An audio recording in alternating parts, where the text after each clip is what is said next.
Tere! Täna on Eesti Vabariigi aastapäev ja sel puhul sobib ehk rääkida ühest natuke poliitilise sisuga lühiromaanist. Raamat Viimsed päevad ilmus aastal 2009, aga see on kirjutatud algvariant aastal 2003, viimastel nädalatel enne Euroopa Liitu astumise rahvahääletust.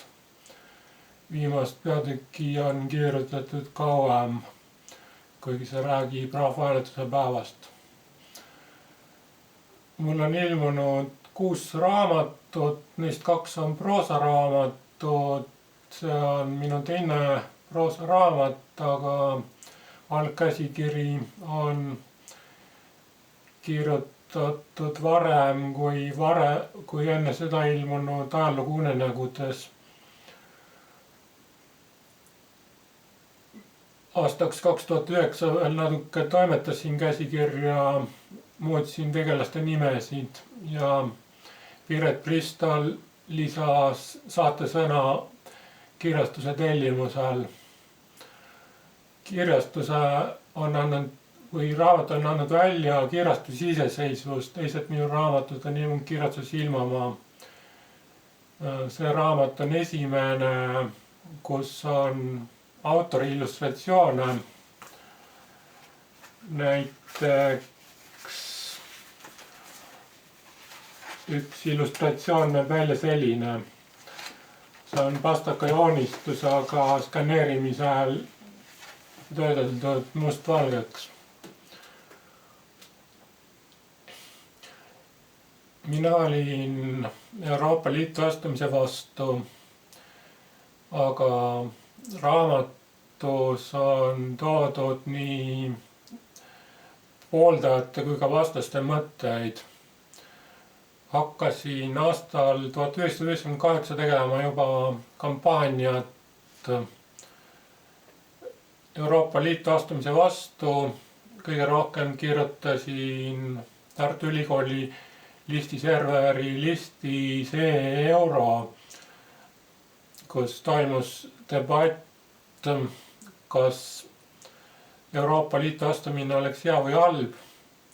Aastal 2003 sain ka kirja teel tuttavaks selle raamatu kirjastaja Mait Raunaga ja avaldasin artikleid tema Võrgu ajakirjas ja ilmus ka paberajakirja number.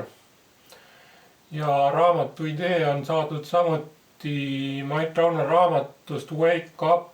See on laulva revolutsiooni teemaline ja seda lugedes mõtlesin, et võiks olla ka raamat Euroopa Liitu astumise debati teemal. Raamatus on peale poliitika ka muud. Lugejatele on meeldinud vist rohkem mittepoliitiline osa, aga raamatu algidee oli siiski poliitiline sündmus. Ja ma arvan, et raamat on oluline, kui mingis küsimuses toimub rahvahääletus, siis on nii oluline küsimus, et selle kohta võiks üks lühiromaan ilmuda. Ühtegi teist sel teemal ei tea. Lugejatele on meeldinud see raamat osadele rohkem kui autorile. Autorile see ei ole kõige meeldivam teema, et elus oli kannatusi. Peale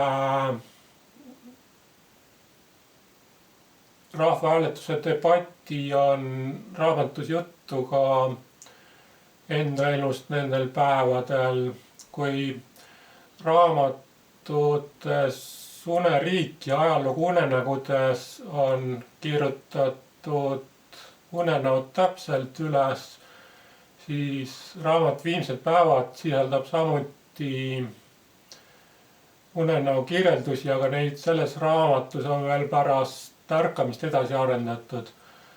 samuti on selles raamatus juttu hallutsinatsioonidest. Ma sain küll aru, et ma kuulen hallutsinatsioone, aga raamatus kirjutasin nagu ei saaks aru, sest mõni aasta varem hästi ei saanud aru. Ja on kirjutatud veel minu elust. Neil päevadel olin ajaloo magistrant. Kevadel olin saanud tehtud magistrieksami, sellepärast oli nüüd raamatu kirjutamiseks rohkem aega. Samuti tegin kodulehekülge, mängisin malet ja käisin kord nädalas kirjanduse majas Tartus saunas. Ja raamatus on peale poliitikahuviliste juttu ka eakaaslastest ja tuttavatest.